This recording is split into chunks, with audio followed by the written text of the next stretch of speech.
Mesdames et messieurs, bonne année à toutes et à tous. Je suis tout à fait ravi de vous retrouver dans cette nouvelle édition, dans cette première nouvelle édition de votre émission semi-hebdomadaire L'Égypte à la une, à travers laquelle on essaie de jeter un coup d'œil sur les grands événements qui ont eu lieu, que ce soit sur la scène de politique, de l'économie ou même sur la scène du tourisme durant les derniers jours, bien sûr au niveau égyptien.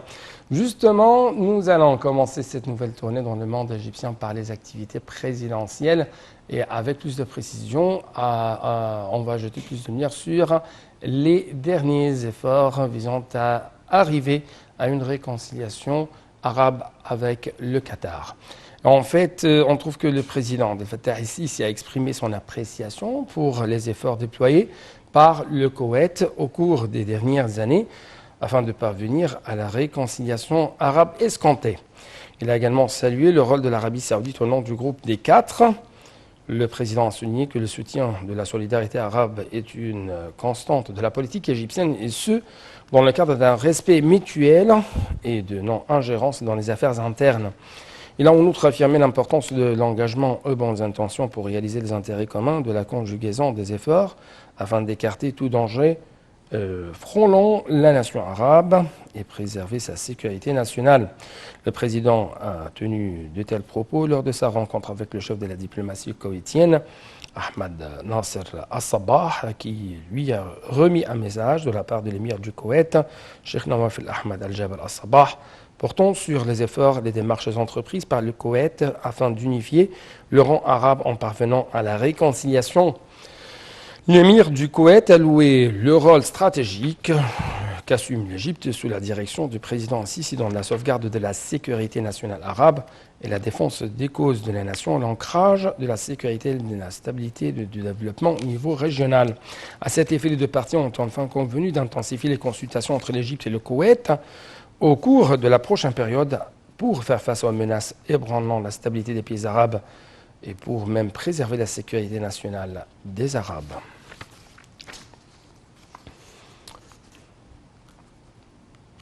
Dans son rapport quotidien sur l'évolution de la pandémie du coronavirus en Égypte, le ministère de la Santé a annoncé hier que 1309 nouveaux cas ont été détectés, 64 ont été décédés et 113 898 guéris. Par ailleurs, la ministre égyptienne de la Santé, Hala Zaïd, a effectué hier une tournée d'inspection dans le centre médical de vaccination dans le quartier de Nozha El-Guidida pour suivre de près les derniers préparatifs sur le terrain en amont du début de la distribution du vaccin contre le Covid-19. La priorité sera donnée aux professionnels du corps médical, aux patients souffrant des maladies chroniques et aux personnes âgées.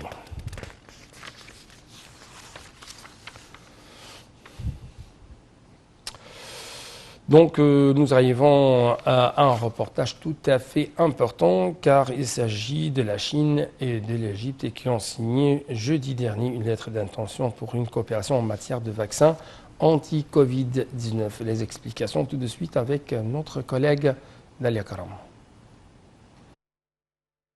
La Chine et l'Égypte ont signé jeudi une lettre d'intention pour une coopération mutuelle dans le domaine des vaccins anti-Covid-19. Selon un communiqué de l'ambassade de Chine au Caire, Liao Liqiang, l'ambassadeur de Chine en Égypte, a signé la lettre au nom de la Commission nationale de la santé de Chine avec le ministre adjoint égyptien de la santé pour les initiatives de santé publique. La cérémonie de signature a également vu la présence de la ministre égyptienne de la santé, Hala Zaïd. Monsieur Liao a déclaré que la signature de la lettre favorisera fortement la coopération en matière de recherche, de développement, de production et d'utilisation de vaccins anti-Covid-19 entre les institutions concernées de deux pays.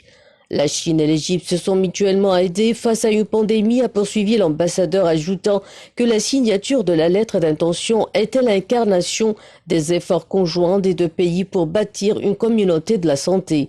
Il a souligné que les gens de tous les pays ont le droit d'obtenir des vaccins et des médicaments, notant que le gouvernement chinois attache une grande importance à la sécurité et à l'efficacité de vaccins. M. Liao a déclaré que les vaccins chinois sont en cours d'essais cliniques de phase 3 dans de nombreux pays et ils progressent de manière régulière. La Chine a approuvé l'utilisation d'urgence des vaccins dans le pays et il n'y a eu aucun effet indésirable grave, a-t-il ajouté. L'ambassadeur a enfin rappelé que la Chine s'est fermement engagée à fournir les vaccins en tant que produit public mondial et à les proposer au monde à un prix juste et raisonnable, contribuant ainsi à la réalisation de la disponibilité et de l'abordabilité des vaccins dans les pays en développement. De son côté, la ministre égyptienne de la Santé, Hala Zaïd, a souligné que les relations égypto-chinoises sont particulièrement amicales et que la coopération dans le domaine de la santé s'est encore élargie. Madame Zaïd a déclaré que la Chine a pleinement mis à profit les efforts conjoints du gouvernement et des entreprises pour soutenir et aider fermement l'Égypte dans sa lutte contre l'épidémie. Et l'Égypte apprécie cela au plus haut point, ajoute la ministre. Elle a dit qu'en tant que pays avec une grande population dans la région, l'Égypte a un désir très sincère de mener une coopération anti-épidémie avec la Chine, notamment en matière des vaccins. Le 10 décembre, l'Égypte a reçu le premier lot d'un vaccin anti-Covid-19 chinois développé par China National Pharmaceutical Group pour aider à lutter contre l'épidémie de coronavirus. Au niveau même des énergies non renouvelables, on trouve que le ministre du Pétrole, M. Tariq Al-Molla, a signé deux nouvelles conventions de prospection pétrolière et gazière avec de grandes compagnies étrangères. Les activités de prospection auront lieu en Méditerranée, en mer Rouge, dans les eaux territoriales. Il s'agit d'investissements estimés à 1,4 milliard de dollars. La nouvelle stratégie du ministère du Pétrole pour le marketing a réussi à attirer de nouveaux investissements étrangers et à créer de nouveaux partenariats avec des compagnies géantes. C'est félicité M. Al-Molla. Le ministre a par ailleurs jeté la lumière sur les opportunités prometteuses de la prospection dans les zones est et ouest de la Méditerranée et de la mer Rouge. Al-Molla a ajouté que la modernisation des modèles d'investissement et l'amendement des articles de convention pétrolière avaient renforcé la compétitivité de l'Égypte comme destination pour les investissements.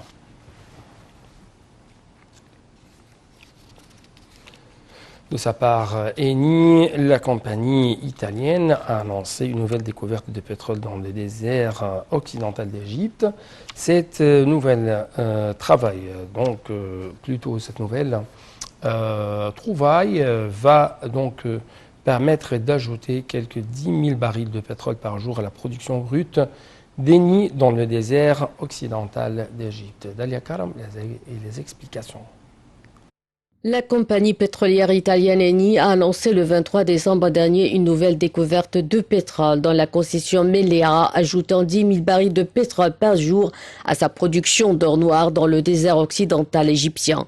La découverte a été réalisée grâce au puits d'exploration Arcadia 9, foré à 1,5 km au sud du champ principal Arcadia.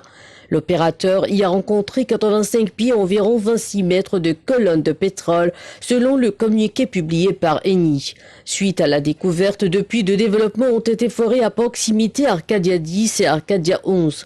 Le premier a rencontré 25 pieds, 7,62 mètres de colonnes de pétrole et le second 80 pieds, soit 24,38 mètres et 20 pieds, soit 6,09 mètres de colonnes de pétrole à travers deux structures du puits.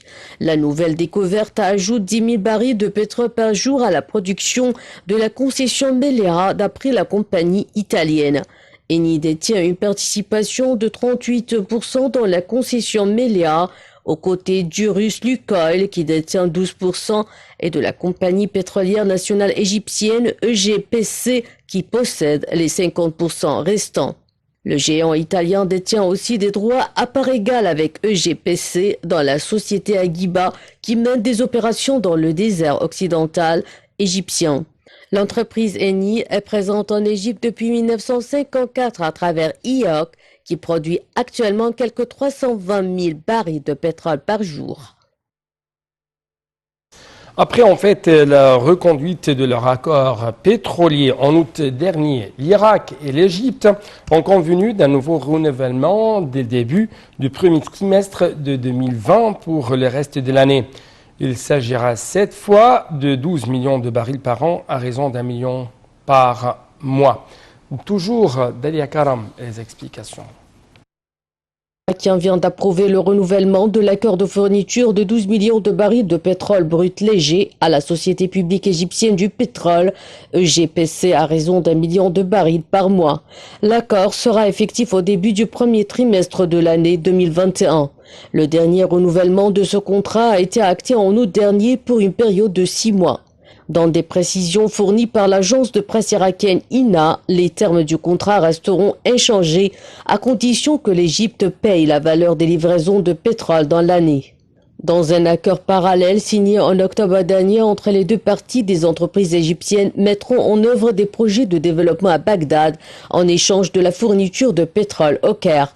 Il y a quelques jours, les deux pays ont fait part de leur volonté d'accélérer ce volet crucial de leur coopération. En effet, l'Égypte fait face à une faiblesse de l'offre domestique en produits pétroliers alors que la demande est l'une des plus élevées de la région. L'Irak, quant à lui, éprouve un besoin pressant en infrastructures routières en vue de relancer son économie. En fait, la ville du 6 octobre verra bientôt la construction du premier port sec d'Égypte. Les travaux évalués à 176 millions de dollars seront donc exécutés par un consortium germano-égyptien pour une concession de 30 ans. Livrable dans 2 ans, il servira d'alternative au port d'Alexandrie et de Dekhila. Plus d'explications dans le prochain reportage. Le Conseil des ministres mardi 8 décembre a approuvé le projet de loi portant sur l'attribution du contrat de conception, de construction et de gestion du premier port sec d'Égypte dans la ville du 6 octobre. Fruit d'un partenariat public-privé, le futur port sec, dont le coût du projet s'élève à 176 millions de dollars, sera exécuté par un consortium de 3 entreprises, 2 égyptiennes et l'allemand DB Schenker. Le chantier est prévu pour durer 2 ans. Selon les termes du contrat, la pleine propriété sera transférée à l'État après 30 ans de concession. Il sera construit sur 100 faisant environ 420 000 mètres carrés. Une fois achevé, il aura une capacité de manutention de 720 000 conteneurs par an.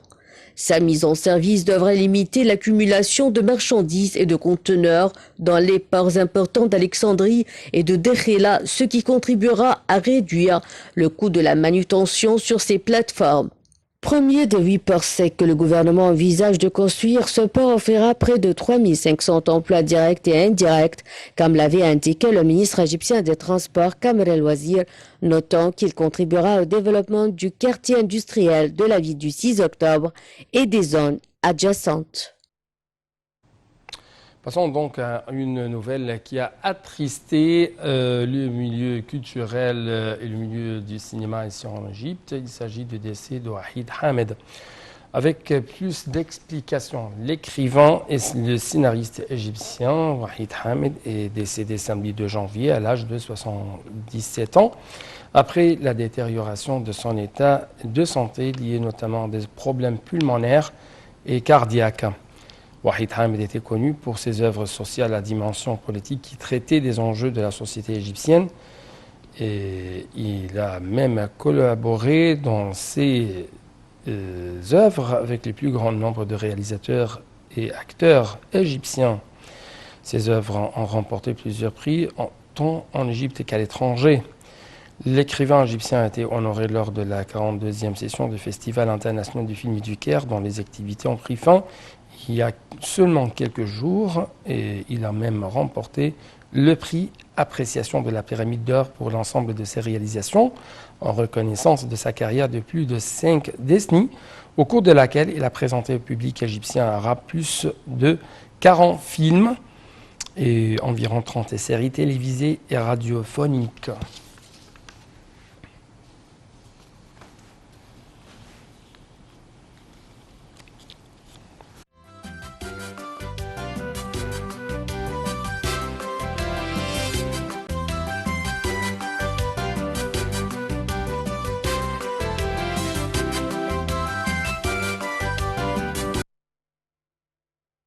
Donc actuellement, chers téléspectateurs, nous devons être en votre compagnie durant une tournée, plutôt une plongée dans le monde du tourisme égyptien. Avec plus de précision, l'Égypte est sans nul doute l'une des meilleures zones de plongée du monde. Que vous soyez un plongeur débutant ou même confirmé, un voyage plongé en Égypte s'impose. En effet, Safaga est une superbe destination pour un voyage plongé dans la mer Rouge. Toujours notre collègue Dalia Karam qui va vous guider pendant cette petite plongée dans le monde égyptien, avec plus de précision, dans la ville de Safaga. La station balnéaire de Safaga se consacre désormais en grande partie à la plongée sous-marine. Safaga est une superbe destination pour un voyage plongé. Après un transfert de 45 minutes par la route depuis l'aéroport de Hurghada, vous découvrirez une petite station balnéaire très fréquentée mais beaucoup moins développée que Hurghada. Votre séjour plongé sera principalement axé sur la découverte des récifs de coraux, superbes et très protégés à l'image de Panorama Reef ou encore Abou Kefen. Durant vos vacances plongées à Safaga, vous pourrez vous initier à la planche à voile ou au kitesurf, car de plus en plus de centres fleurissent sur la longue plage. La plongée autour de Safaga est encore bien protégée. Les récifs sont très prisés, ce sont de véritables murs de corail. On y retrouve le même type de faune et de flore qu'ailleurs en Égypte. Bandes de poissons multicolores. Napoléon, mérou, barracuda, coraux, mous et durs. Le relief est très varié, allant du petit lagon au tombant vertigineux. Tobia Island et Safaga Island sont deux îles situées au sud de Soma Bay et en face de Safaga. Tobia Island est une petite île de sable souvent visitée durant la journée. Elle est entourée d'un lagon turquoise et fréquemment appelé Sandy Island. La station chic de Soma Bay est l'endroit parfait pour un voyage plongé haut de gamme. Cette station offre de beaux hôtels, un golf, un des plus beaux centres de thalassothérapie au monde et des jardins de coraux superbes. Entre désert et eau turquoise, Soma Bay est l'un des plus beaux endroits. Les récifs de Panorama Reef et Middle Reef sont deux sites majeurs de mer Rouge. Gorgone, alcyonnaire, corail et faune à profusion, Panorama Reef et Middle Reef offrent leur meilleur de la plongée en Égypte. Ils sont accessibles en croisière plongée ou en séjour plongé de Safaga ou Soma Bay. L'épave de cet ancien ferry est située au sud-est de Safaga. De nombreuses personnes périrent lors du naufrage qui a eu lieu en 1991. Même si ce lieu mérite d'être respecté, la plongée sur le Salem Express est extraordinaire. Abou Kefen est un grand récif au large du sud-est de Safaga, qui descend à pic et qui présente deux plateaux, un plateau sud et un plateau nord. Les tombants sont vertigineux et très impressionnants. La plongée ne peut s'effectuer que par beau temps. Sur le plateau sud, la plongée s'effectue le long du tombant qui est entièrement recouvert de coraux. Vous ne saurez plus où regarder tellement la faune est abondante. Mérous, tortues, murènes, thons, carangues, requins pointe blanche et parfois des requins gris. Si le courant est trop fort, vous plongerez sur la partie sud-est du récif, tout aussi belle. Vous serez accompagné par une nuée d'antias et des poissons flûtes attirés par les bulles. La visibilité est parfaite et de nombreuses petites grottes laissent apparaître des murènes. La partie nord du récif est soumise à de nombreux courants. Vous ferez donc une plongée dérivante sur ce site. C'est une des plus belles plongées de Safaga. On y observe du corail noir et des gorgones géantes magnifiques où évoluent des bancs de carangues, barracudas, poissons cochers et des mérous. La plongée se termine dans un paysage de coraux durs et d'acroporas en tout genre. Donc, comme vous venez de regarder, l'Égypte est sans nul doute l'une des meilleures zones de plongée au monde. C'est pourquoi on trouve qu'un magazine britannique a classé l'Égypte en tant que deuxième meilleure destination de plongée à l'échelle mondiale en 2020. Justement, je dois vous laisser cette fois-ci et dernièrement avec notre collègue Dalia Karam pendant une tournée dans le palais de Savarin, aussi du château de Versailles, en France. Et avant ça, je dois vous dire merci beaucoup pour votre attention et bonne suite de nos programmes sur l'Antenne internationale.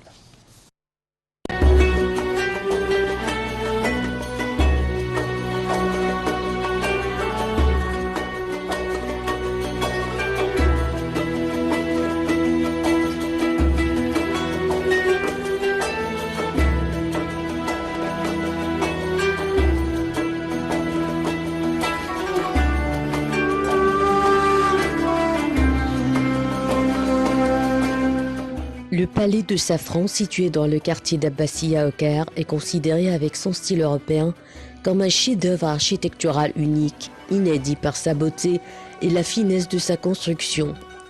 Il ressemble dans son style magnifique au célèbre château de Versailles en France. La construction de ce palais remonte à l'année 1870, plus précisément à l'époque du khedive Ismaïl, qui a demandé de graver les initiales de son nom et la forme de sa propre couronne sur la porte du palais et les entrées des couloirs et des chambres. En 1872, le khedive Ismaïl a dédié le palais à sa mère malade, Koshia Anima, pour y résider pendant la période d'hospitalisation d'une maladie incurable qui l'a affligé, surtout que les médecins lui ont conseillé de respirer l'air frais. On disait qu'Ismaïl a ordonné à cette époque de planter un grand jardin autour du palais qui a été entièrement planté de safran, connu par son odeur merveilleuse. Le palais appartient maintenant à l'université Ain Shams et l'administration de l'université y a déménagé il y a de nombreuses années. Mais il garde toujours son style architectural, caractérisé par la simplicité des éléments décoratifs. Le palais de Safran se compose de 3 étages principaux.